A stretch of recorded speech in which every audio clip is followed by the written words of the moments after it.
As tropas soviéticas invadem Berlim. O Terceiro Reich cai.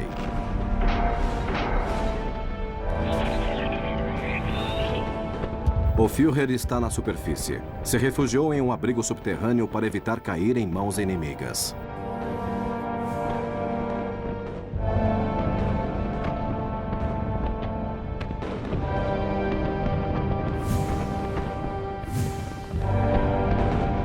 O Marechal Dönitz anuncia por rádio que Hitler caiu lutando heroicamente. Dönitz anuncia a morte de Hitler. As agências de notícias internacionais divulgam a notícia. Adolf Hitler supostamente morto. Entretanto, o corpo de Adolf Hitler nunca foi encontrado. A versão mais difundida é que a de Hitler se suicidou junto com sua esposa Eva Braun, no abrigo do Ministério das Relações Exteriores.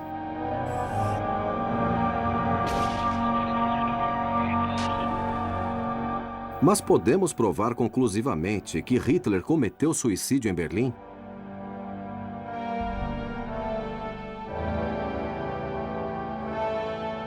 24 horas depois, um departamento especial do exército soviético chamado Smarg começou a busca por Hitler e outros líderes nazistas. Os agentes soviéticos rastrearam a área do abrigo antiaéreo, reuniram todas as evidências de restos humanos encontradas no local e declararam que nenhuma pertencia a Führer.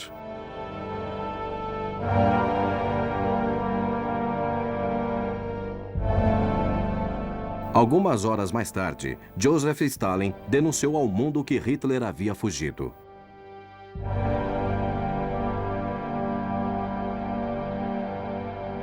Em 1958, poucos anos depois da morte de Stalin, o governo russo mudou sua versão e anunciou que possuía a única evidência física da morte de Hitler no abrigo de Berlim. Um fragmento de crânio com um buraco de bala supostamente descoberto entre os restos humanos perto do abrigo de Berlim foi exposto no Museu da Guerra de Moscou por mais de 50 anos, acabando com as especulações sobre uma suposta fuga de Hitler. Mas em 2009, um grupo de pesquisadores da Universidade de Connecticut teve acesso ao crânio exibido em Moscou e realizou testes de DNA, comprovando que a única prova da morte do Führer era falsa.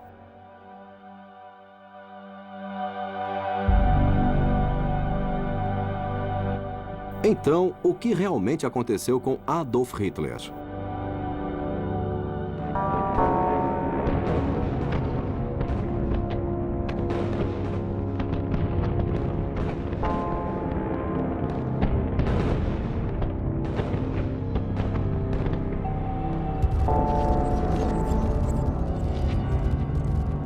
Desde 1945, surgiram várias teorias sobre uma possível fuga de Adolf Hitler para a Argentina em um submarino. Há também centenas de testemunhos de avistamentos de Hitler em diferentes partes do mundo. A maioria ocorreu na Argentina, um lugar onde muitos nazistas buscaram refúgio. Os serviços de inteligência americanos como o FBI e a CIA relatam a presença de Hitler na Argentina e desenvolveram um semblante, simulando a aparência do Führer nos anos seguintes. Como o homem mais procurado do mundo escapou da Alemanha e se refugiou na Patagônia Argentina?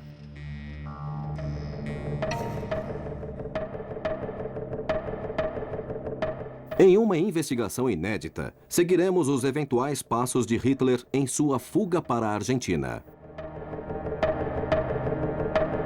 Conheceremos o retiro pessoal do Führer. Visitaremos a base de submarinos, de onde supostamente partiu o ditador. E entraremos na Argentina, onde, segundo a maioria dos testemunhos, ele viveu refugiado até seus últimos dias. Analisando as rotas de fuga e a opinião de especialistas, entraremos na teia complexa de um dos mistérios do século XX, cujos resultados poderiam mudar a história.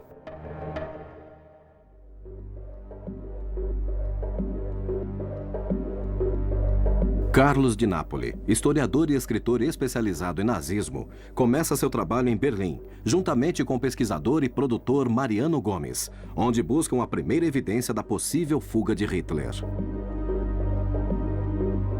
Carlos entra em uma das centenas de abrigos que ainda existem em Berlim, em busca de respostas para suas perguntas. Tudo o que se sabe oficialmente dos últimos dias do Führer em Berlim vem da pesquisa do historiador britânico Hugh Trevor Hope. Seu livro, Os Últimos Dias de Hitler, foi escrito a pedido do Serviço Secreto Britânico 5 meses após o fim da Segunda Guerra. Em uma semana, ele fez um relatório com base em uma testemunha ocular e esse relatório se equivocava em datas e locais, com até meses de diferença sobre os fatos. Até os erros de ortografia do relatório dele foram ignorados. Ele apresentou o texto com base no que escutara. Os aliados anglo-americanos não tinham nenhuma testemunha do relato, que era produzido pelos russos, pois Berlim estava cheia de russos.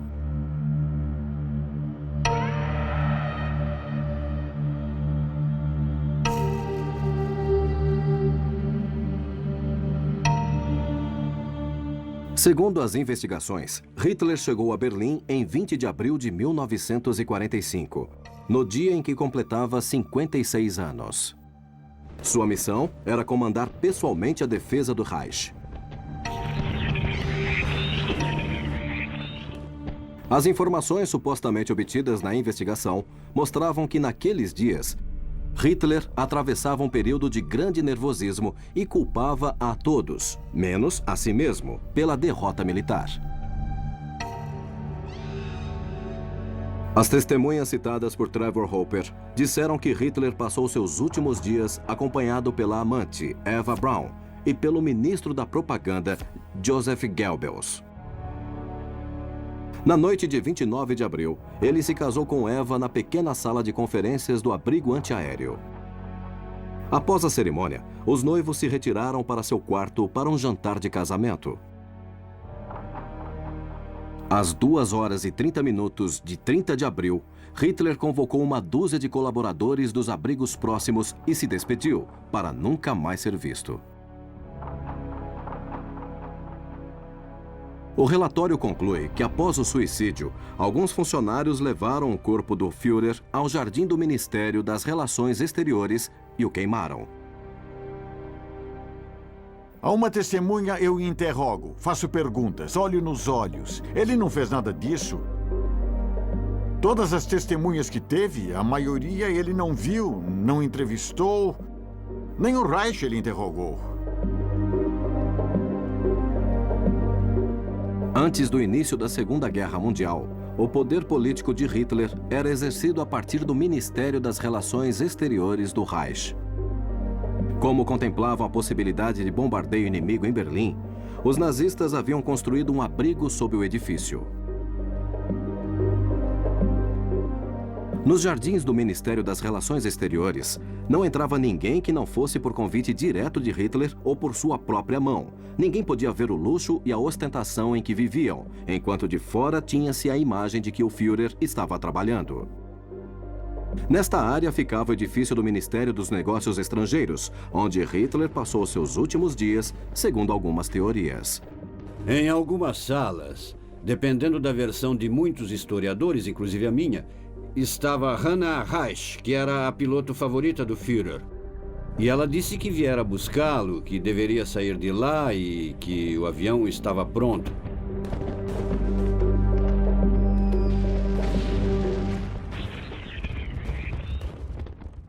Em 26 de abril de 1945, a piloto nazista Hannah Reich desembarcou em Berlim sob o fogo de artilharia soviética e visitou Hitler no abrigo antiaéreo.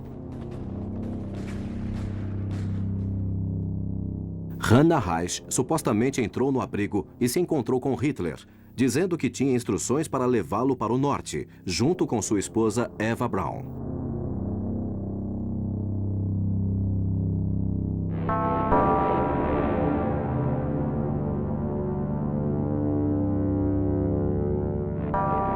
O escritor Carlos de Napoli passou mais de 20 anos investigando o destino final de Adolf Hitler e está convencido de que Hitler escapou. Mas como o homem mais procurado do planeta fugiu do centro de Berlim, que estava rodeado por milhares de soldados?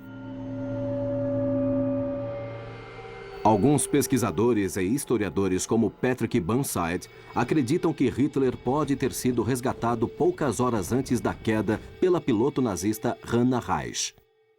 Em 29 de abril, Reich escapou do ataque aliado e conseguiu sair de Berlim logo após visitar o abrigo do Ministério das Relações Exteriores. A senhorita Bormann, de sua própria boca, disse que Hitler conseguiu escapar da captura e da morte na noite de 30 de abril, decolando em um avião que estava escondido onde o aguardavam uma mulher e várias malas. Muitos acreditam que Hitler pode ter embarcado naquele avião, mas Hannah Reich mudou sua história ao longo dos anos e morreu sem revelar seu segredo. Hannah Reich escreveu um livro chamado Voar é Minha Vida, detalhando principalmente os últimos minutos do Terceiro Reich. Ela saiu provavelmente entre 29 e 30 de abril, no último voo de Berlim, depois de atravessar o cerco russo. Curiosamente, na última edição do livro, ela acrescentou 3 últimas linhas e escreveu essas linhas em forma de pergunta. E a pergunta que ela faz é: teria sido eu quem tirou Hitler de Berlim? Eu revelaria esse segredo? Então, que mistério se esconde por trás do destino de Adolf Hitler?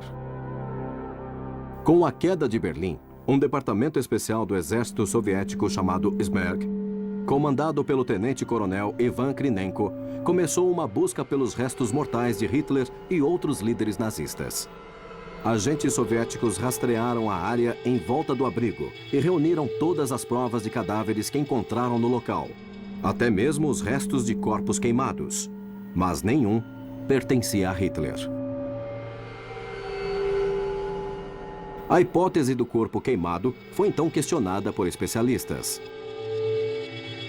Primeiro, um suposto funcionário disse: Hitler morreu. Eu o queimei, pus fogo nele perfeito. Muito bom. Hitler morreu assim. Onde já se viu um policial de província, diante de um homicídio ou de um morto desaparecido, aceitar a confissão de alguém que passara 10, 12 anos ao lado de Hitler e que trabalhava para ele? A falta de evidência sobre os últimos dias do Führer em Berlim levanta mais dúvidas. Não há fotos, não há filmes, nem registros de sua voz. Não há corpo, não há nada. Carlos de Napoli não acredita que Hitler morreu em Berlim, nem que tenha fugido de lá. Sua hipótese poderia mudar o curso das investigações realizadas até agora sobre o destino de um dos maiores criminosos da história. Segundo sua teoria, a falta de provas sobre os últimos dias de Hitler em Berlim se deve a uma simples razão. Adolf Hitler não estava lá durante a queda do Terceiro Reich. Isso foi um plano criado pelos nazistas para facilitar a fuga de seu líder. Pouco antes da chegada dos soviéticos a Berlim, a cidade foi completamente abandonada. O núcleo do poder estava na cidade de Berchtesgaden, na fronteira com a Áustria, fora do alcance do fogo inimigo. Berchtesgaden é uma aldeia alpina na região da Baviera, sul da Alemanha, onde Hitler escolheu para viver desde 1923. Carlos de Napoli viaja para Berchtesgaden para conhecer o local em que Adolf Hitler teria permanecido escondido até sua eventual fuga. Veja esta estação. Por onde tantas vezes Hitler andou, deve ser um dos lugares mais visitados daqui. Porque ele vinha aqui para esperar o trem, mas a estação era bem menor. Depois fizeram este monstro.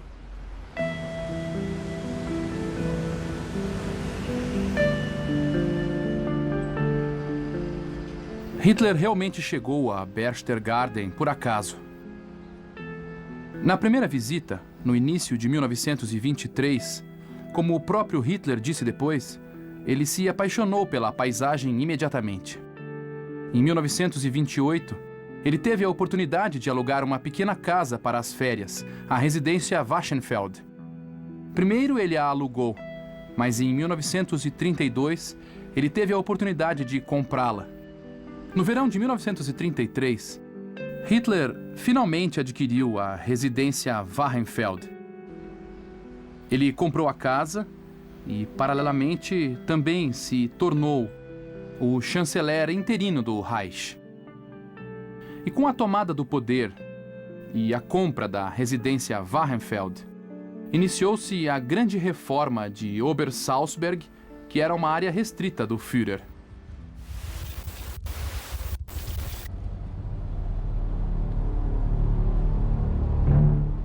Ele nasceu aqui, perto de Linz, na Áustria. Não estamos longe de onde ele nasceu, são uns 50, 60 quilômetros da cidade de Linz.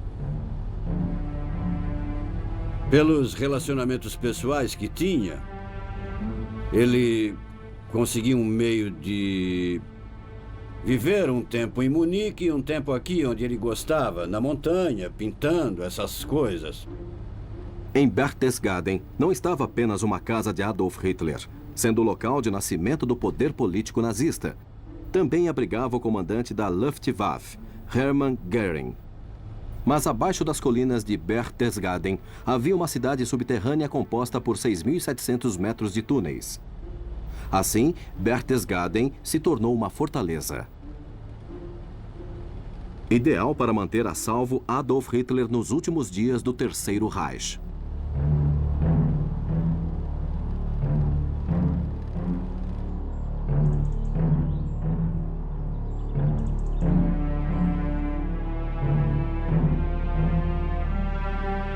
Desde o advento de Hitler ao poder em 1933, Berchtesgaden se tornou o centro da teia do poder nazista. Lá, o Führer deu as ordens que findaram com a vida de milhões de seres humanos.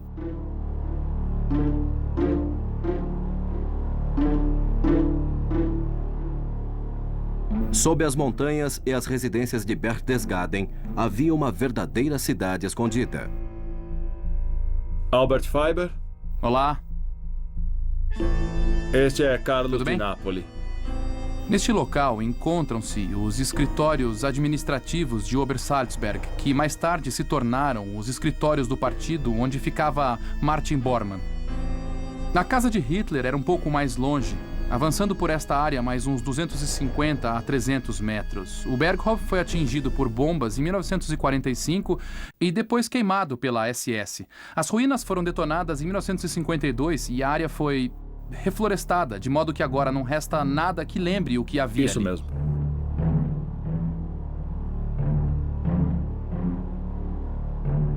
Quando os aliados souberam que Berchtesgaden era um local de descanso do ditador, para onde ele se dirigia quando não estava fazendo propaganda, a região tornou-se um importante alvo militar. Mas ainda não sabiam que as casas que viam eram apenas uma camuflagem para o que havia de verdadeiramente importante, que ficava no subterrâneo, dentro da montanha.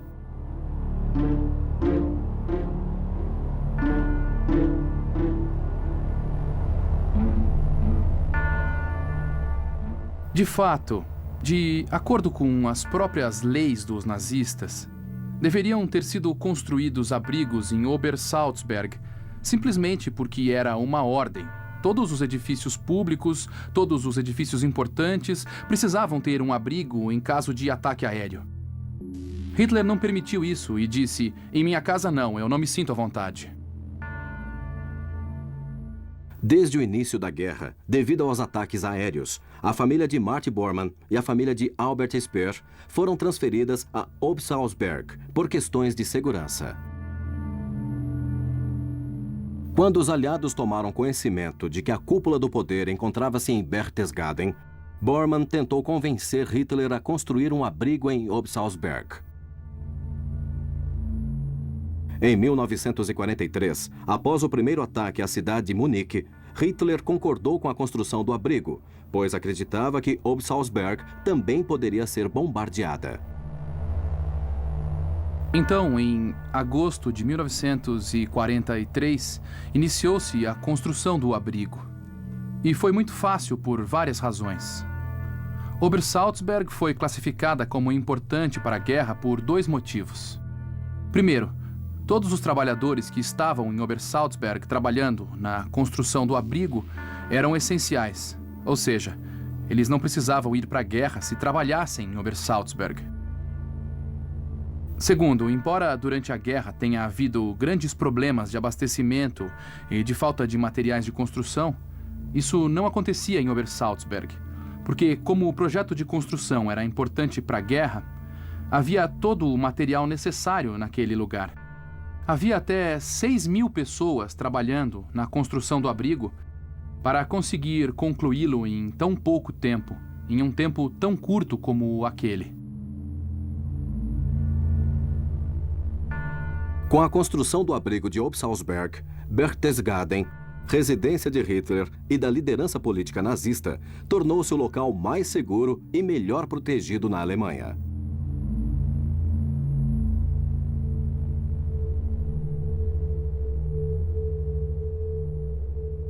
Em cada complexo de edifícios de Obersalzberg, há uma entrada para o abrigo subterrâneo. O abrigo tinha um diâmetro de aproximadamente 22.000 metros quadrados e 6 quilômetros de comprimento. O abrigo de Obersalzberg tinha dupla função. Era um abrigo de proteção contra ataques aéreos. E se os edifícios na superfície fossem destruídos, os habitantes da cidade ainda poderiam viver de modo relativamente confortável por várias semanas ou meses.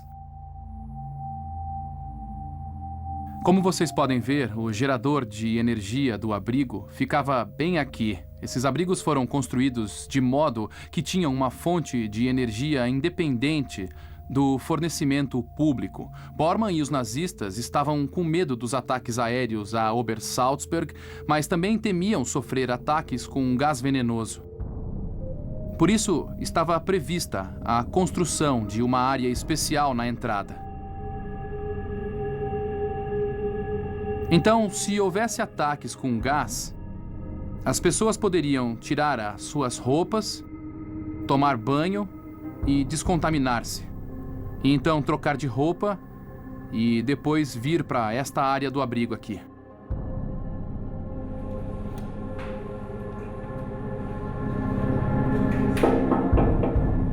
O abrigo Berghof, o abrigo particular de Hitler, ficava um andar abaixo deste abrigo, porque o Berghof, a casa de Hitler, ficava um pouco mais abaixo do que os outros edifícios.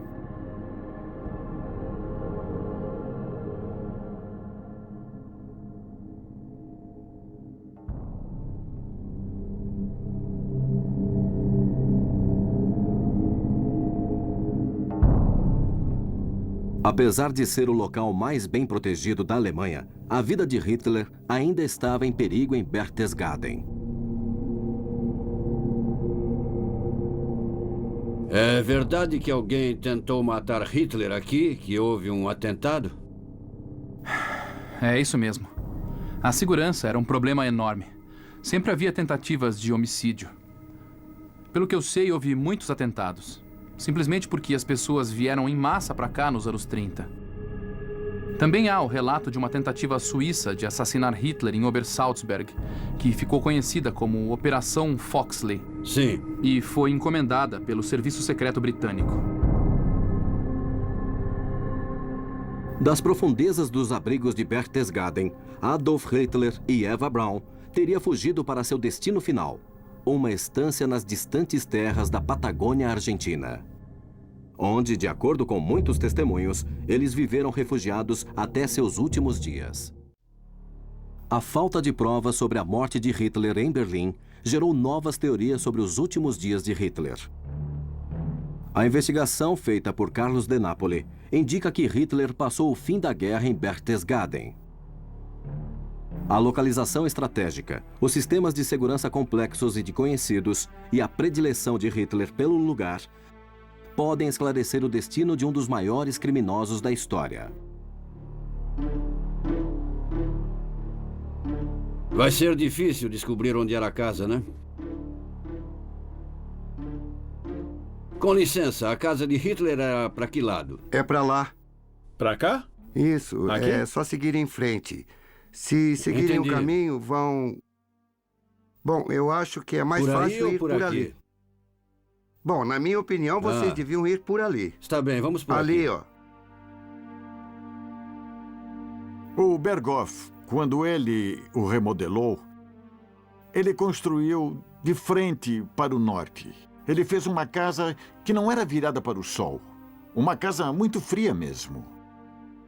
E na sala principal ele colocou um vitrô que provavelmente deve ser o maior vitrô conhecido da arquitetura do século passado, que era um radiador de gelo. Mas era muito bonito. Esta era a casa de Hitler. Até os últimos dias, este foi o lugar em que ele morou, foi seu quarto, sua casa, sua residência. Ele viveu com sua amante, que normalmente não apresentava nas reuniões, mas só em uma ou outra ocasião, e nunca quando havia alguém importante. Quando a casa era visitada por alguém importante, Eva Braun era proibida de aparecer. E esta área aqui é a esplanada, que dava para as montanhas, onde ele parava para pensar ou ficava com os amigos.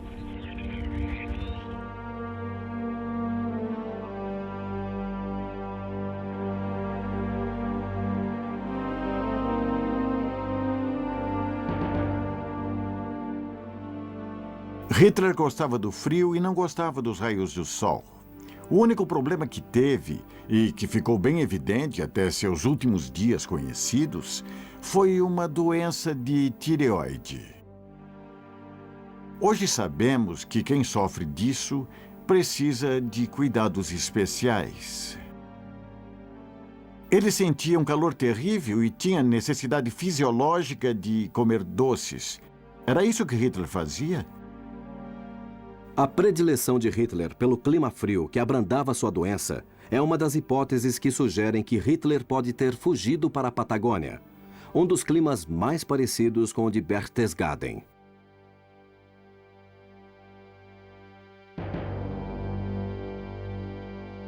Após o desaparecimento de Hitler, começou-se a debater o destino de Obersalzberg. Obersalzberg estava hermeticamente fechado durante a guerra. Com o fim da guerra, o local foi aberto e as reservas Entendi. do abrigo foram retiradas, assim como alimentos e outros objetos saqueados. Obersalzberg rapidamente se tornou uma atração para as pessoas que queriam ver como Hitler vivia a sua vida particular. Então, em 1945, nas primeiras semanas após o fim da guerra, Obersalzberg novamente se tornou um ponto de atração, uma espécie de local de peregrinação, como aconteceu em 1933, mas agora sobre as Sim. ruínas, os escombros, os edifícios. Mais de centenas de milhares vieram para Obersalzberg nesse ano. A situação ficou feia e cogitou-se o que poderia ser feito e cogitaram a possibilidade de demolir o local. Finalmente concordou-se em fazer isso, especialmente o Berghoff de Hitler. E também concordou-se em destruir as casas de Göring, de Bormann, o quartel da SS e tudo mais o que tinha que ser detonado e depois levado ao chão. E com isso o problema foi resolvido.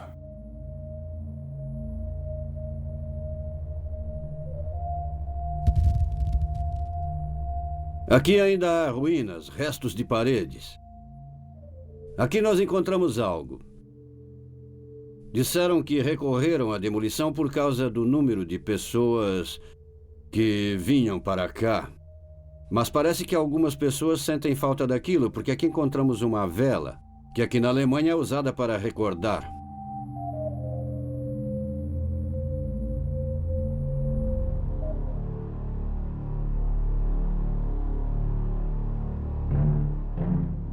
Em 1955, a justiça alemã declarou o desaparecimento de Hitler. A suposta morte de Hitler no abrigo em Berlim, relatada por Trevor Hopper, foi refutada por vários historiadores. A teoria de Carlos de Napoli afirma que Hitler passou os últimos dias da guerra em Berchtesgaden. Cresce graças às questões centrais levantadas: a localização estratégica do lugar e os sistemas de segurança que transformaram a região em uma fortaleza invencível.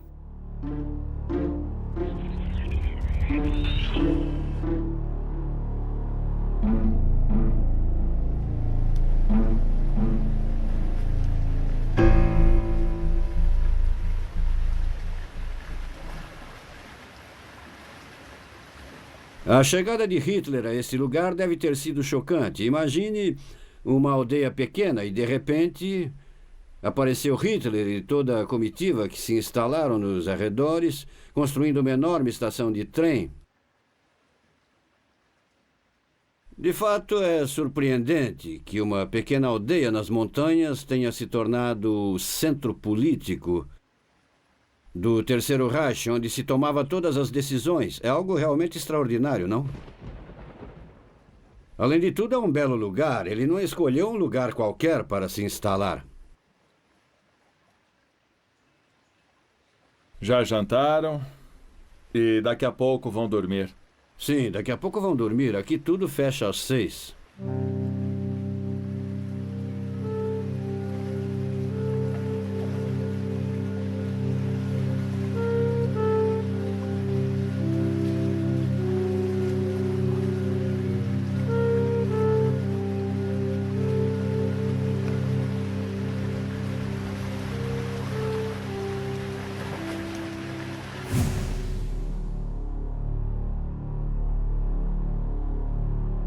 Após a vitória soviética na Batalha de Stalingrado, em 1943, nenhuma potência ocidental sabia exatamente onde o Exército Vermelho interromperia o avanço. Varsóvia, Berlim, Praga, Viena, Budapeste, Belgrado, Bucareste e Sofia. Essas famosas cidades.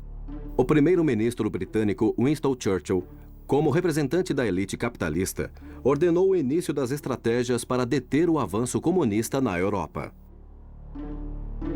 Não estão apenas sob a influência soviética, mas em muitos casos estão cada vez mais sob o controle de Moscou. Enquanto isso, Hitler analisava o futuro do Terceiro Reich junto com seus colaboradores mais próximos, no topo das montanhas de Berchtesgaden, em um lugar chamado Ninho da Águia.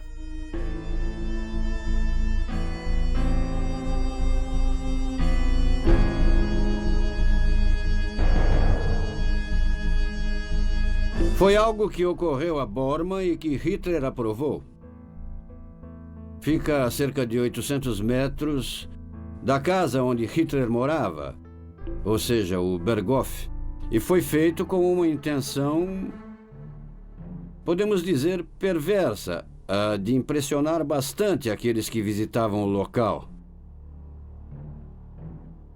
Carlos de Napoli afirma que se Adolf Hitler não estava em Berlim durante a queda do Terceiro Reich, ele poderia ter se escondido no local onde foi planejada sua possível fuga, o Ninho da Águia. A casa fica lá em cima, se entra pelo túnel. Não sei se ainda fazem assim.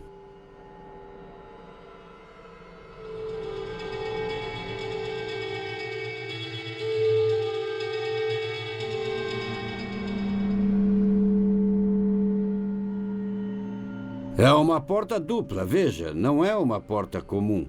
Olha o tamanho dela, é a prova de qualquer coisa que se possa pensar.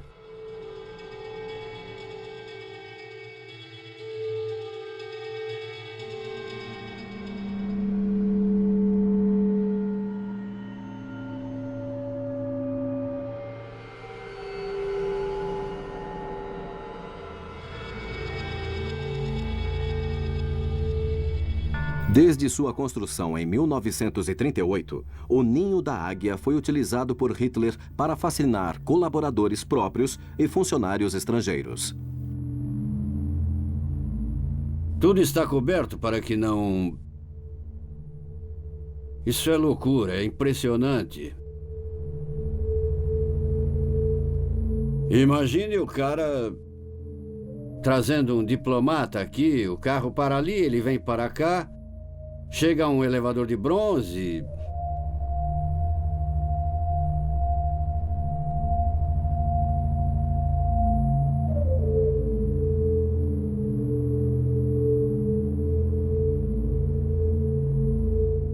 Semanas antes da queda, Hitler recebeu Albert Speer no Ninho da Águia, o ministro dos armamentos do Terceiro Reich. A derrota militar da Alemanha era inevitável e eles se reuniram para planejar como usariam as poucas cartas que tinham. Dessa reunião no Ninho da Águia, Hitler teve uma ideia que rapidamente se tornou uma obsessão. Mostrar aos líderes ocidentais que se os nazistas se juntassem aos soviéticos, o fantasma comunista chegaria a Paris em poucas horas.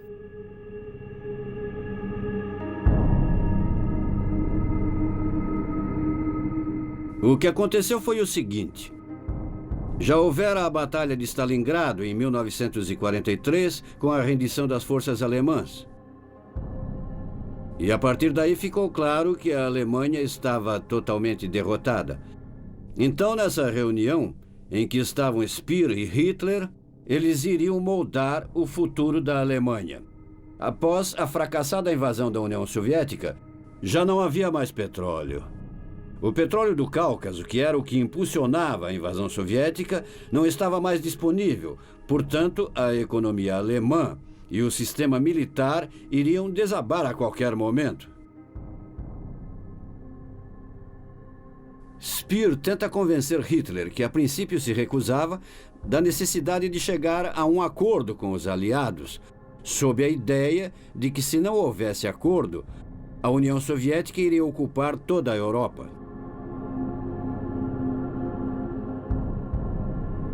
As operações secretas entre os nazistas e os aliados ocidentais, propondo uma rendição para que os russos não avançassem sobre a Europa, foram seladas sob o codinome Operação Sunrise.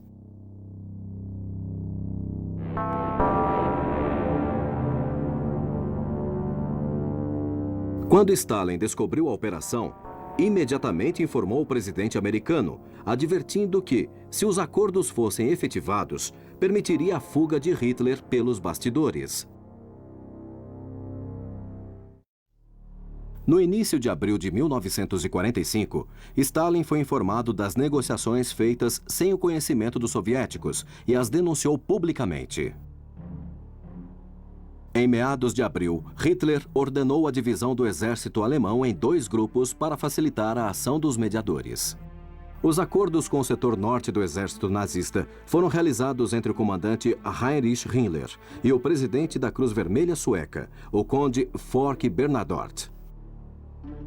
As operações do Exército do Sul foram realizadas pelo diretor do Escritório de Serviços Estratégicos, Allen Dulles, e o general do Exército Alemão, Heinrich von Wittendorf, juntamente com o comandante da SS, Karl Wolff, e o tradutor oficial de Hitler, Eren Briefker.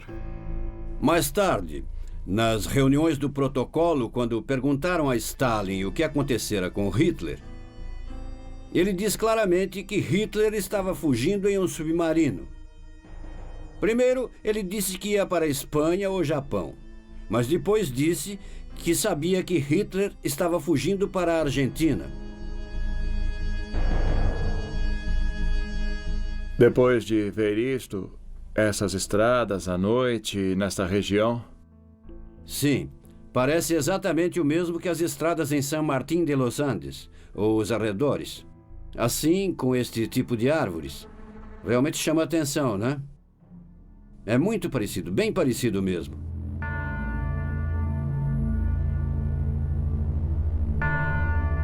Era daqui que ordenava as maiores batalhas, a guerra mais sangrenta, a mais mortal da história da humanidade. E não é uma história. Tudo isso ele pensou aqui, neste lugar. Aqui nas imediações. No meio dos Alpes, um lugar com uma paisagem espetacular. E é sombrio pensar que fez isso daqui. Era aqui que Hitler morava. Aqui ficavam os comandantes e os políticos que realmente tinham o poder, porque outras pessoas não podiam vir até aqui. Não era para qualquer um. Aqui ficava o poder central de Hitler, em nenhum outro lugar. Nenhum. Todo o resto era para políticos de segunda ordem. Por exemplo, se houvesse alguma área em que pudesse atuar, era aqui. Berlim era para necessidades secundárias. Aqui era uma ditadura bem forte, com o poder centralizado no topo de uma montanha. Isso é tudo.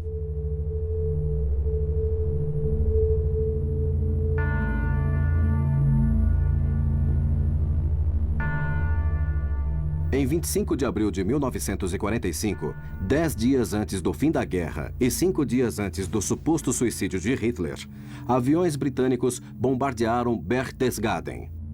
No interior dos abrigos, não houve vítimas.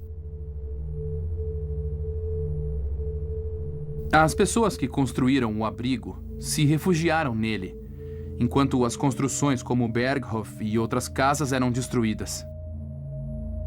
E poucas pessoas morreram porque elas estavam a salvo no abrigo. Naqueles dias, o destino de Adolf Hitler era um mistério.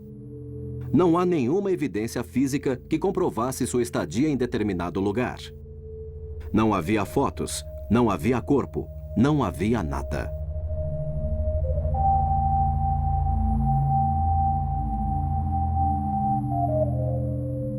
Sabemos que a história oficial é uma mentira.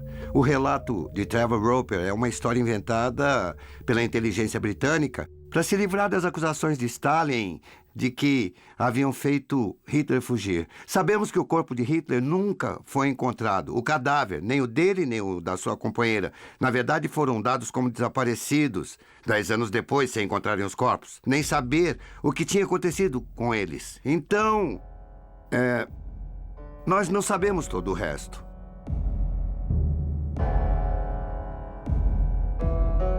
De acordo com a historiadora alemã Gabi Weber, Jorge era uma figura-chave do nazismo, era um empresário peronista.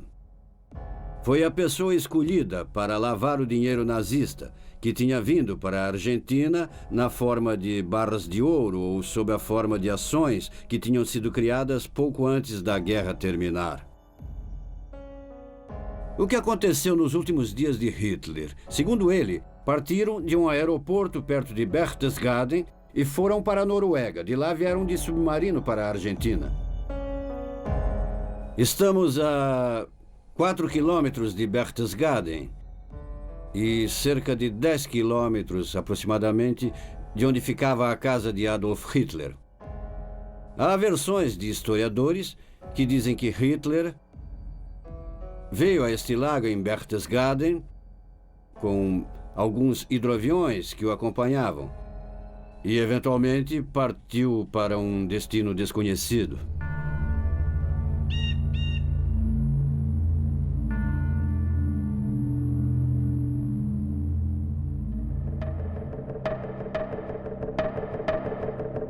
Carlos de Napoli viaja a Munique, onde se encontra uma réplica do hidroavião em que Adolf Hitler pode ter escapado de Berchtesgaden, por causa das negociações secretas entre os nazistas e os aliados ocidentais.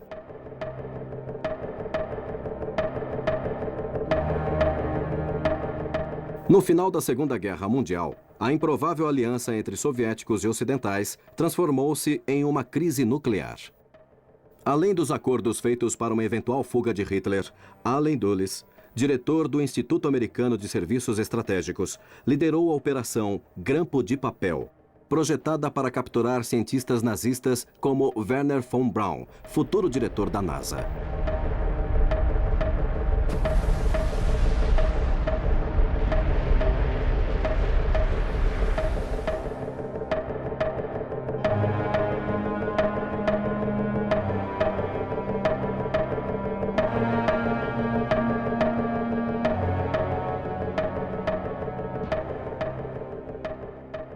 Um acordo com os aliados seria vantajoso para ambos. Hitler ia fornecer o local onde se encontravam os principais construtores de armas para os Estados Unidos e a Grã-Bretanha, e eles forneceram uma lista. Aqui chegamos ao famoso foguete B-2, a arma mais terrível criada por Adolf Hitler. Capaz de transportar 1 tonelada de explosivos a cerca de 300 quilômetros de distância. Isso variava, mas era a cerca de 200 e 300 quilômetros de distância. Era conhecida como arma de retaliação número 2, ou arma total. Os Estados Unidos, claro, estavam ansiosos para conseguir este foguete, porque já haviam desenvolvido a bomba atômica e a ideia era transportá-la com algo que não pudesse ser identificado, não com um avião. O que von Braun havia fabricado era a arma essencial para levar a bomba atômica. Eram irmãos que mais tarde se tornariam inseparáveis, o foguete e a bomba atômica. Este foi o primeiro produto a ser feito. Todo esse grupo de cientistas acabou trabalhando para a NASA no desenvolvimento do que seria a chegada do primeiro homem à Lua. Foi o que levou Hitler a fazer um acordo para uma eventual fuga, seus conhecimentos que poderiam transformar qualquer país no mais poderoso do mundo. Se analisarmos do ponto de vista dos ganhos econômicos, o que importava era a ganância dos vencedores e depois o domínio militar. Assim, cada lado levou cientistas que estavam nas mãos do poder. Mas, basicamente, por muitos anos, essa foi a melhor possibilidade de se levar adiante a pesquisa. Esta é a ponta do iceberg. Este avião ultramoderno que vemos aqui surgiu por volta de 1930 e é obra da engenharia alemã. Era a espinha dorsal da Força Aérea de Hitler, da Luftwaffe.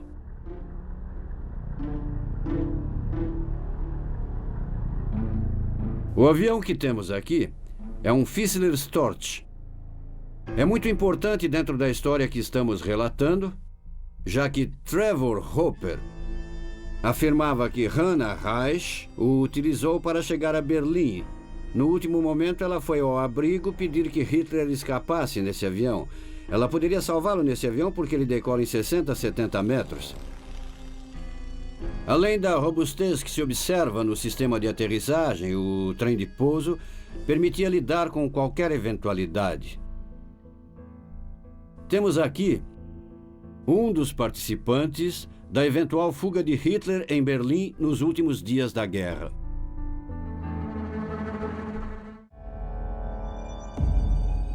Carlos de Napoli vai a Labou, tentando reconstruir os passos de Adolf Hitler em uma suposta fuga para a Argentina.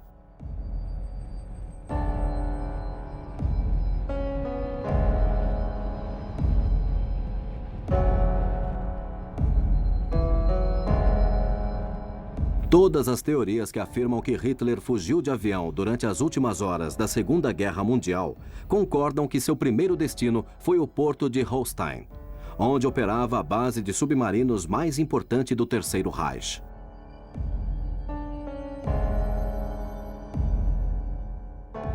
No norte da Alemanha, a cerca de 100 quilômetros de Hamburgo, encontra-se o porto de Labou. Ali funciona o único museu no mundo que possui um submarino alemão modelo 7C, gêmeo do U-977, em que Hitler supostamente teria deixado a Europa. Bom,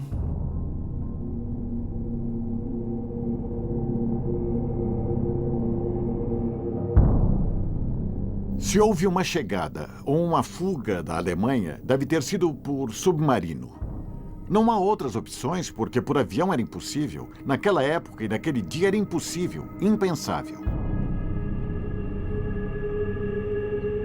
Estamos diante do U-995, o último submarino tipo 7C do mundo. Cerca de 700 submarinos 7C foram construídos durante a Segunda Guerra Mundial. Mas na segunda fase da guerra, esses submarinos eram considerados velhos e obsoletos por causa das novas armas táticas antissubmarinas usadas pelos aliados. A eficácia dos submarinos alemães não se devia tanto à superioridade tecnológica, mas a tática usada pelas equipes alemãs submarinas na Segunda Guerra Mundial, que era conhecida como tática da matilha de lobos, ou tática Rudel, em que não operavam individualmente, mas em grupos. Então, toda a informação coletada pelos submarinos no mar e pelos aviões de reconhecimento eram reunidas em quartéis generais, e de lá o almirante Dönitz ordenava que os submarinos atacassem os esquadrões. Para provar a veracidade de sua teoria, Carlos de Nápoles embarca em um submarino igual ao que Hitler supostamente usou para fugir e conhece as condições de vida nos submarinos. Tudo que é necessário para operar o submarino deve caber nesse tubo estreito. Então, o espaço é bastante limitado para a tripulação. Esta é a sala dos suboficiais. Este era o espaço que cada membro da tripulação tinha para manter seus pertences pessoais. Então, eles não tinham mochilas grandes nem nada disso. Talvez tivessem uma muda de camisa, um livro e algumas fotos. Só isso. Então, não era muito confortável. Além disso, havia o cheiro e o barulho dos motores a diesel. E certamente o cheiro da tripulação, já que havia apenas um banheiro para 50 homens. E não havia duchas e, às vezes, nem sabonete, essas coisas. Então, bom, deixo o resto à sua imaginação. Não se via a luz solar por semanas. Estavam constantemente sob ameaça. Podiam morrer a qualquer instante. Então, era muito estressante para eles, física e psicologicamente. Aqui vemos a sala de máquinas, que não eram muito rápidas comparadas aos submarinos modernos e corresponde à velocidade de uma pessoa andando devagar. Muitos submarinos foram entregues aos aliados no final da guerra ou foram afundados por sua tripulação, mas alguns poucos submarinos tentaram fugir para um país neutro. Durante os acordos secretos entre os aliados ocidentais e os nazistas, uma quantidade extraordinária de submarinos nazistas havia sido mobilizada. Poucos dias antes do fim da guerra, mais de 40 navios de todos os tipos partiram para diversos pontos do planeta. Os espiões de Stalin advertiram que um grupo de líderes nazistas fugira em um desses submarinos, e entre eles podia estar Hitler.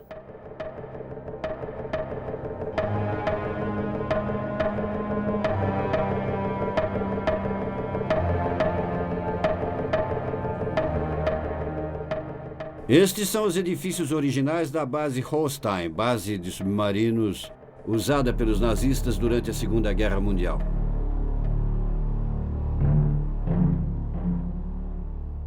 No final de abril de 1945, o submarino U-977 partiu, cujo capitão era Heinz Schäfer.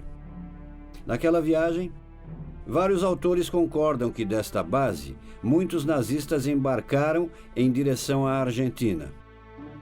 E alguns deles mencionam Hitler. O tenente Schäfer era um oficial muito jovem e, mais tarde, ele admitiu que foi a propaganda nazista que mostrava que a Alemanha seria destruída pelos aliados e seria reduzida a um mero estado agrícola, ou estados. E foi por isso que ele decidiu tentar a sorte e navegar para a Argentina. Martin Bormann, em 21 de abril, enviou um radiograma a seu assistente autorizando a transferência a ultramar sul para viajar por mar ao sul. Havia rumores de que o U-977 levava Hitler e Eva Braun, sua amante, e várias outras histórias, mas isso era apenas propaganda nazista ou alguns rumores, suspeitas, nada mais.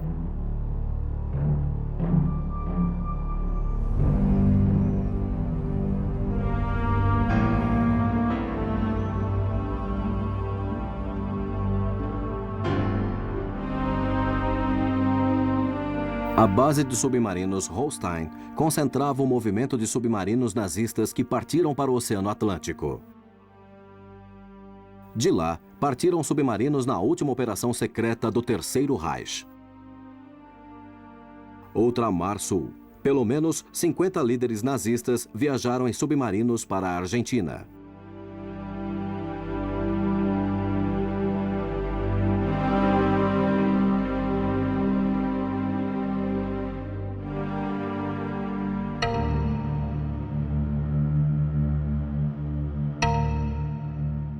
Dos cerca de 40 submarinos que partiram do território ocupado pelos nazistas no fim da guerra, 30 se entregaram semanas depois em diversos portos do mundo. Dos 10 restantes, 2 se renderam no litoral português, em meados de 1945. Mas o destino dos 8 submarinos restantes ainda era desconhecido. Na manhã de 4 de julho de 1945, perto da linha do Equador, o cruzador brasileiro Bahia explodiu no oceano e afundou em poucos minutos. Os motivos da explosão não são conhecidos, mas desde então surgiram rumores de submarinos nazistas na região.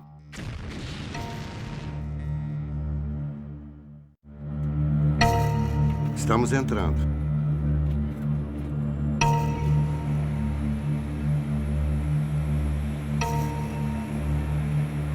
Entre julho e agosto de 1945, 2 submarinos alemães se renderam na base naval de Mar del Plata. Em 10 de julho de 1945, o U-530 e em 17 de agosto de 1945, o U-977. Esses são os 2 únicos submarinos que se renderam à base naval de Mar del Plata. Carlos de Napoli viaja para a cidade de Mar del Plata para conhecer os detalhes das rendições dos submarinos nazistas e desvendar o mistério sobre a possível presença do Führer.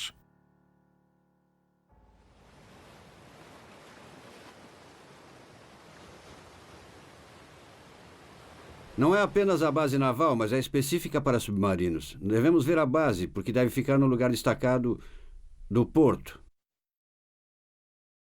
É bem ali, está vendo? Está vendo aquela cruz? É na entrada do porto. É para onde estamos indo.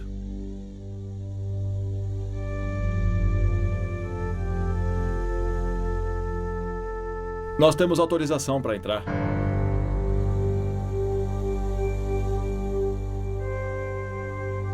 Museu do Comando da Força de Submarinos. Aqui diz, Mar del Plata, 19 de agosto de 1945. O comandante do submarino alemão U-977, o tenente de fragata Hans Schäfer, entrega incondicionalmente o navio e a tripulação que estava sob o seu comando. O submarino foi capturado nos arredores de Mar del Plata às 10 horas de 17 de agosto de 1945 pelo rastreador FI, que veio ao porto sob o comando do tenente de fragata argentino Rodolfo Sáenz Valiente. O submarino nazista se entregou. Partiu de um porto na Noruega. Isso é muito importante, hein? Que dos 10 torpedos existentes, 5 que estão nos submarinos foram recolocados. Isso é muito importante. Por quê? Pode explicar? É importante porque, em primeiro lugar, vieram com 10 torpedos, certo? E quando visitamos o submarino, disseram que carregava 14 ou 12 torpedos. Significa que faltam 2 torpedos. Aqueles que jogaram no Bahia. Não pudemos investigar este tema, mas descobrimos que eles tiveram vários incidentes quando vieram aqui. Tinham sido perseguidos por contratorpedeiros primeiro do Brasil, o Babitonga e o Bocaina. Tinham encontrado o cruzador Bahia. que afundou. E esta foi a pior tragédia da história naval brasileira.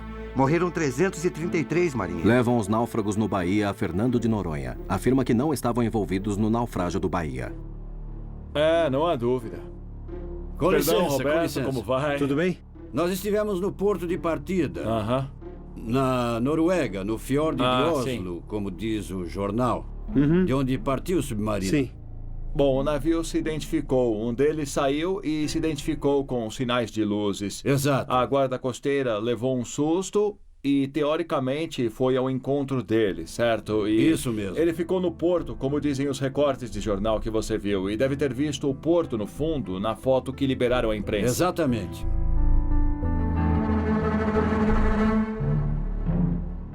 E seria este o setor, o lugar entre o arsenal do Mar del Entendo. Plata. Nessa direção. Isso, e o submarino submergiu aqui. Entrou por E aqui. deu a volta e o prenderam aqui. Isso mesmo.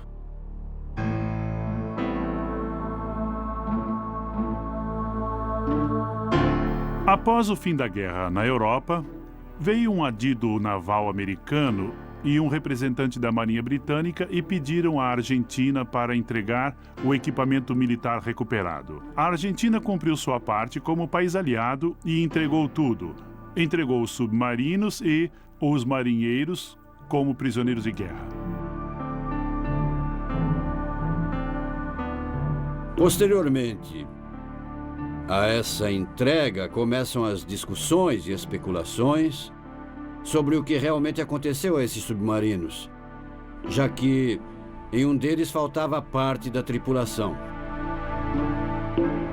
Os Estados Unidos publicaram um livro chamado Livro Azul, onde acusavam formalmente a Argentina e especificamente o governo de Perón de haver traído os aliados, recebendo os nazistas, falando inclusive de Hitler. Mas Perón responde com o livro azul e branco que não, que a entrega dos submarinos tinha sido normal durante a guerra, que a afirmação de Stalin de que Hitler estaria na Argentina tinha conotação política. Aqui nada foi feito de uma forma clara e concisa com documentos sobre a mesa. Todos os documentos são secretos. Então, o que está por trás de tudo isso? A possível fuga de Hitler se fundamenta em vários acontecimentos.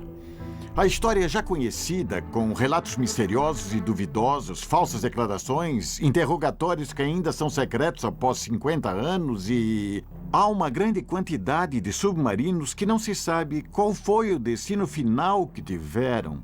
Uma declaração importante é a da viúva do capitão Schäfer. Esta mulher reconheceu que Hitler estava num submarino, mas não no do seu marido, porque perguntaram se o 977 levava Hitler. E ela disse que não, que Hitler estava em outro submarino, que acompanhava o U-977, e que o submarino deixara Hitler no sul da Patagônia.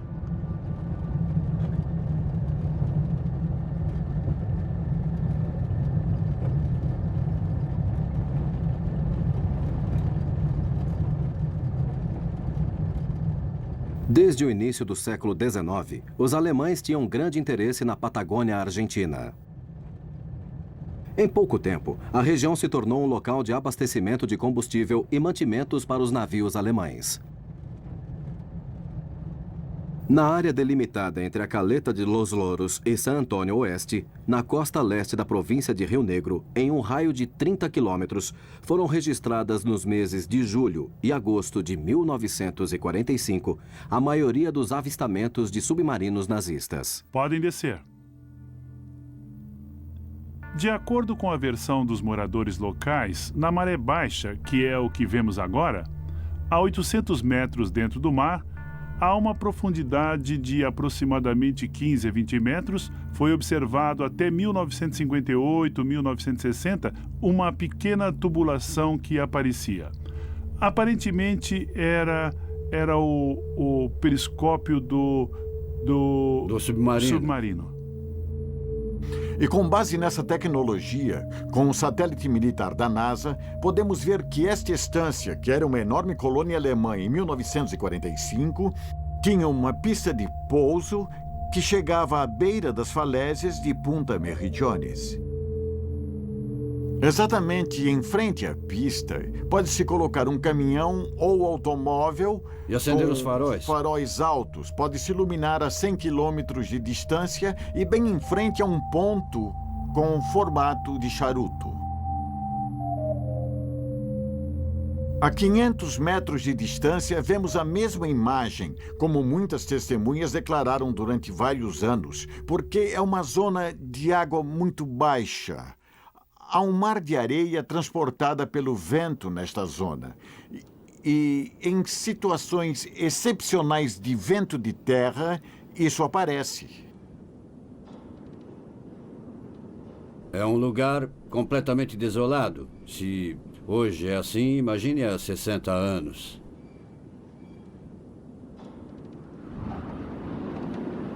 Nós estamos aqui no meio do deserto e encontramos este poço totalmente perdido. E apenas... Estamos a um raio de 100 quilômetros de qualquer civilização. E encontramos este poço aqui.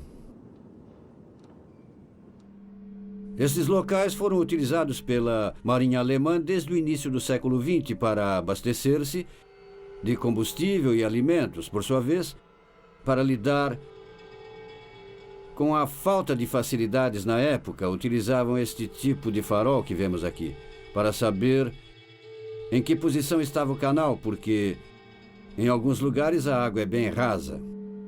Os submarinos entregues em Mar del Plata e as provas recolhidas em Caleta de los Loros fazem pensar que a fuga de Hitler para a Patagônia pode ser verdade.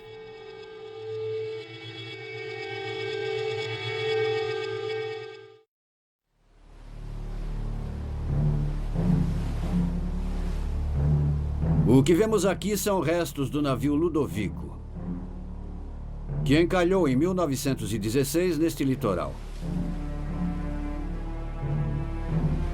O interessante aqui é que os 8 policiais que estavam a bordo do navio eram alemães. E um deles era o que viria a se tornar chefe de inteligência de Hitler, o almirante Canaris.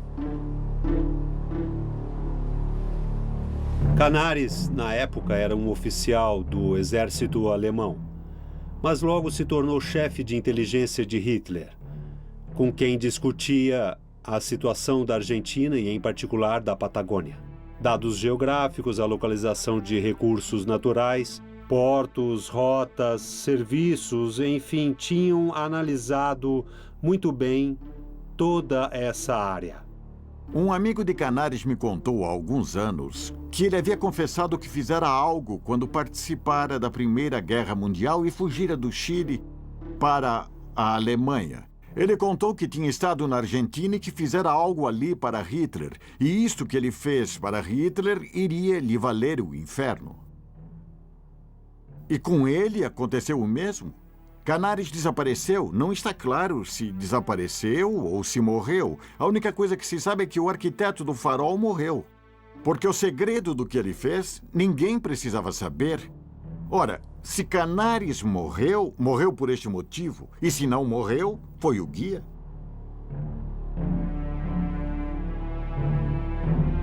O desembarque de submarinos nazistas na Patagônia serviu para aumentar as especulações sobre o destino final de sua tripulação, entre os quais poderia estar Hitler.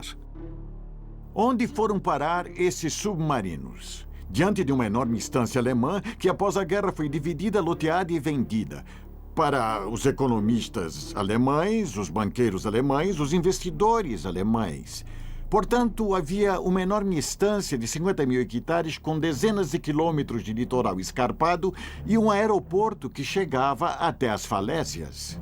E bem em frente a essas falésias, há pessoas que viram um submarino afundado. Alguns contam que houve um desembarque. Os mesmos documentos do FBI que foram divulgados depois que lancei meu livro e que são posteriores à investigação, são uma confirmação de que chegaram à estância 2 submarinos com algumas horas de diferença, onde desembarcaram mais de 50 pessoas que estavam à espera de Pessoas locais que os levaram ao seu destino, próximo aos Andes, em uma fazenda perdida na Patagônia.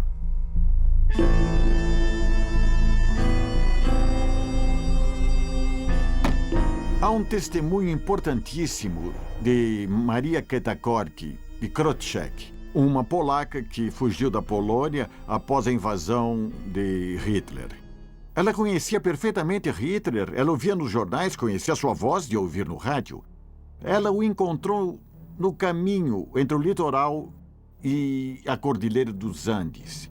E em um lugar, esquecido por Deus, pode-se dizer, em uma cabana feita de dormentes de ferrovias, ela vendia combustível, óleo, batatas, cenouras. Ela vendia o que havia. E 2 carros pararam. Ela ouviu que falavam em alemão e viu pessoas bem alemãs usando roupas escuras, quase militares, como um uniforme azul escuro. E Hitler apareceu reclamando que tinha ido parar num lugar terrível. Que era um deserto, que era uma desolação. Onde é que tinham ido parar, ele dizia.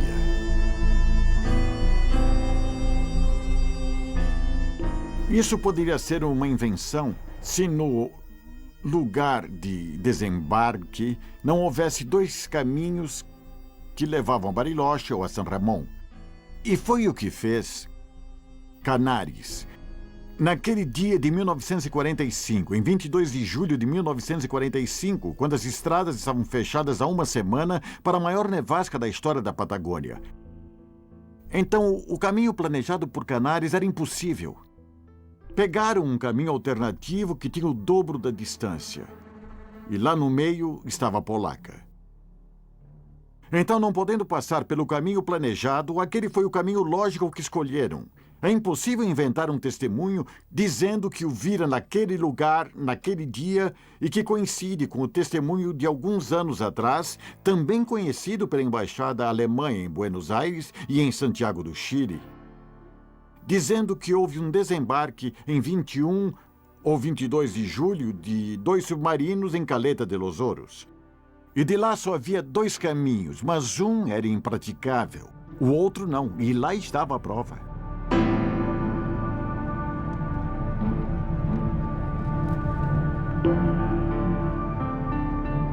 San Carlos de Bariloche, uma aldeia alpina no sopé da Cordilheira dos Andes, teria sido o destino final de Adolf Hitler.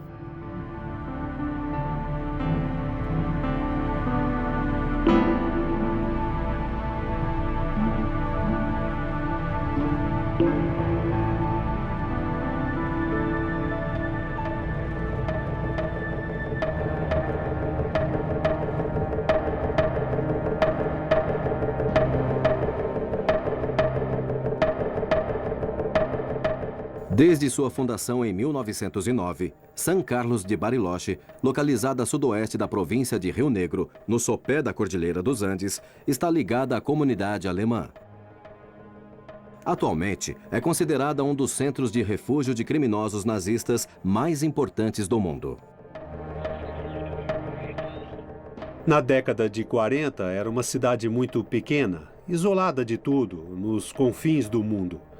E com uma geografia muito interessante para poder se esconder, passar despercebido, com saídas para vários pontos no Oceano Pacífico.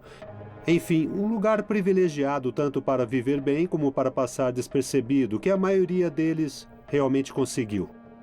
Agora vamos à casa de Abel Basti, um historiador local e um dos que mais defendem a presença de Hitler aqui na Patagônia, incluindo especificamente aqui em Bariloche. Chegamos, Carlos. Já chegamos.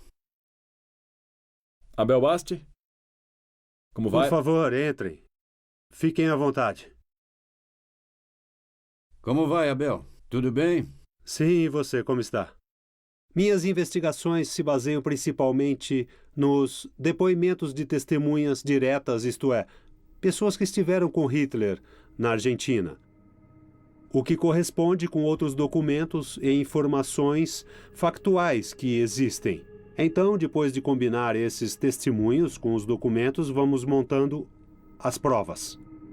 A descrição física de Hitler, de todas as testemunhas entrevistadas, coincide totalmente. Ou seja, era o mesmo rosto, sem qualquer tipo de cirurgia, mas com o detalhe de não ter o bigode típico, o que mostrava uma cicatriz que Hitler tinha sob o bigode, o que as testemunhas corroboraram. E o cabelo era muito curto, quase calvo, e de cor branca. E estas mudanças simples alteraram a fisionomia de Hitler o suficiente para poder passar despercebido durante anos.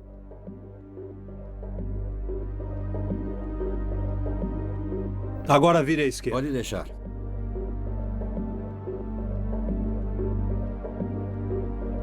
Isto nos anos 50 eram todas propriedades alemãs. E havia um detalhe: nas partes mais altas da cidade ficava o refúgio Berghof. Então chamaram de Berghof, como a casa de Hitler em Obersalzberg? É o mesmo nome. O mesmo nome. Que curioso, não? É curioso, mas se levarmos em conta que este refúgio pertencia ao Clube Andino Bariloche e que o clube fora fundado por imigrantes alemães, muitos deles nazistas, se poderia dizer que era uma homenagem ao Berghof europeu. Clube Andino Bariloche, Refúgio Berghof.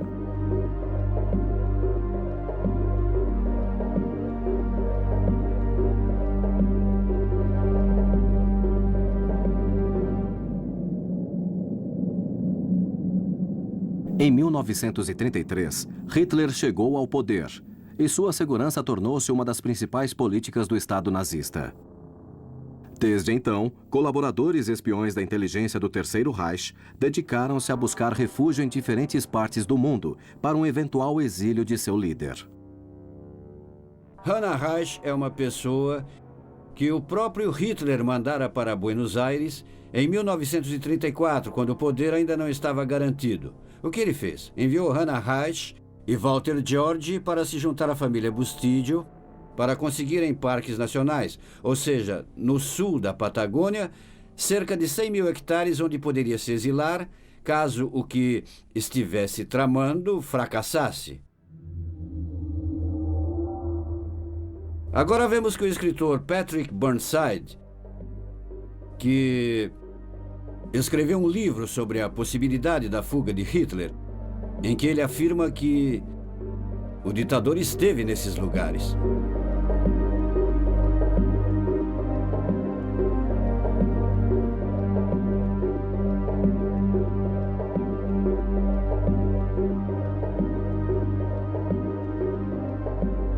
A família Bormann nunca falou de seu pai.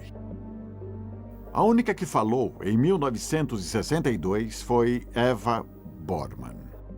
Foi muito interessante porque, pela primeira vez, ouvi a campainha dos Bormann, porque tudo aqui gira no ambiente ou no entorno, digamos, nazista. E ela falou da morte do pai. Enquanto Hitler, provavelmente não. O Führer estava escondido com Eva Braun em uma fazenda argentina. E o nome da fazenda que a filha de Bormann contara é repetido em documentos citados anteriormente sobre os desembarques dos submarinos no litoral da Patagônia. E o documento conta que Hitler, após um dia e meio de viagem até o sopé da Cordilheira dos Andes, encontrou refúgio em um rancho no sopé da cordilheira. E, por sua vez, novos relatórios confirmam, relatórios esses do FBI ou do Serviço Secreto Americano da época, confirmam a data de outubro ou setembro de 1945 como a data em que Hitler teria sido protegido por seus seguidores.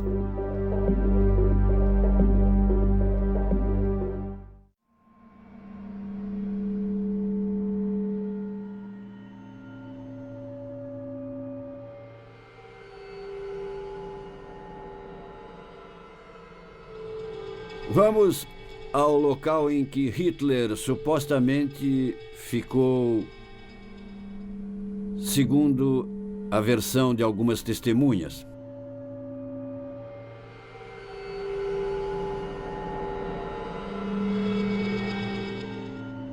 Na cidade de Bariloche, no braço Última Esperança do lago Naueuape, encontra-se as terras que a família Bustídio cedeu à missão liderada por Walter Schott e Hannah Reich em 1934. Durante a ocupação alemã dessas terras, foram introduzidas espécies de árvores típicas da Alemanha, que recriam uma paisagem semelhante à que Adolf Hitler via em Berchtesgaden. Podemos ver aqui a fazenda onde a maioria dos historiadores concorda que Hitler viveu. É essa a propriedade. Muitos dizem que é onde está enterrado Hitler e também Eva Braun. É uma baía pequena essa, onde Canaris chegou e de onde partiu para ir a Bariloche. E nesta baía foi criada uma rampa de cimento armado que ainda existe após meio século e que terminava em um galpão enorme para um avião supostamente de 2 hélices, pelo tamanho do local. Havia uma doca para barcos de 40 a 50 metros de profundidade. Havia uma enorme mansão com 70 metros de frente e uma altura de 10. Tinha 700 metros quadrados no andar de baixo e 300 no andar de cima. Uma suíte de 100 metros quadrados. Atrás deste conjunto, replicando Berchtesgaden, havia casas de nível cada vez mais alto, até casa de hóspedes. Havia uma casa de chá, havia uma casa com chaminé que nós chamávamos de central. Mas podemos estar enganados. Havia também um açougue de mármore de Carrara. Na floresta, vemos uma das casas de vigilância, que permitiam controlar o acesso que qualquer barco tivesse à casa de Hitler. E ali podemos ver uma anomalia. Fizeram uma casa virada para o sul. Além de ser muito estranho, é um grande erro, é quase suicida. Quem escolhe virar a casa para o sul não quer aquecer o local. Além disso, no andar térreo, havia apenas salas. Em uma casa que teria uns 500, 600 metros quadrados de área total nos 2 andares, e havia um enorme andar com 2 salas, uma após a outra. Uma grande casa argentina dos dias de hoje e de antigamente tem uma infinidade de quartos. É impensável uma casa argentina com 2 quartos. E são 500 hectares com uma mansão de 2 quartos e um banheiro. Isso é um absurdo.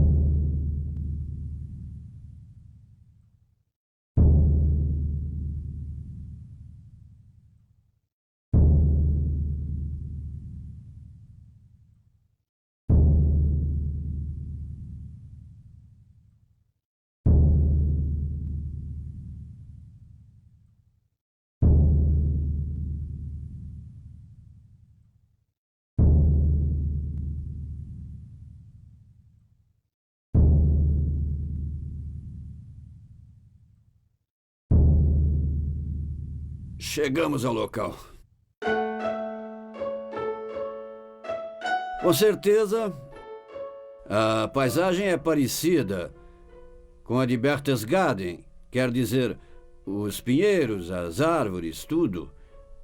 Mas também é verdade que aqui havia uma colônia alemã muito importante em Bariloche, que foi fundada por um alemão. Não podemos negar isso. Bariloche foi fundada por um alemão. Claro que existe. A sensação de estar em Obersalzberg, não acha que há algo mais? É uma sensação de que não se sentiam seguros só por essa semelhança? Sim, é verdade. O que eu sinto é que há um enigma que encobre tudo isso. E que estamos mais perto da verdade e também longe do que aconteceu. Ou seja, esta avaliação dos testemunhos, do que se vive, da distância, não? Afinal, este lugar está longe de tudo. E o que deve ter sido... Há 60 anos, quando não havia absolutamente nada. Quando não havia absolutamente nada, então... São sentimentos muito misturados. É uma análise muito complexa.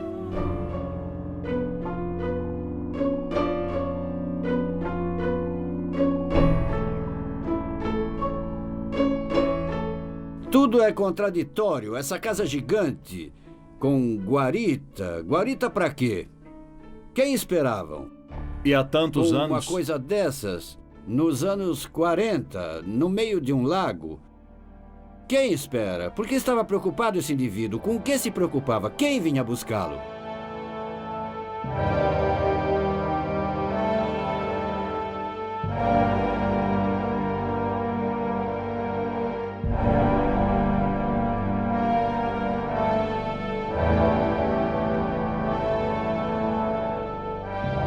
Cada soldado alemão em glória traça seu caminho pela guerra!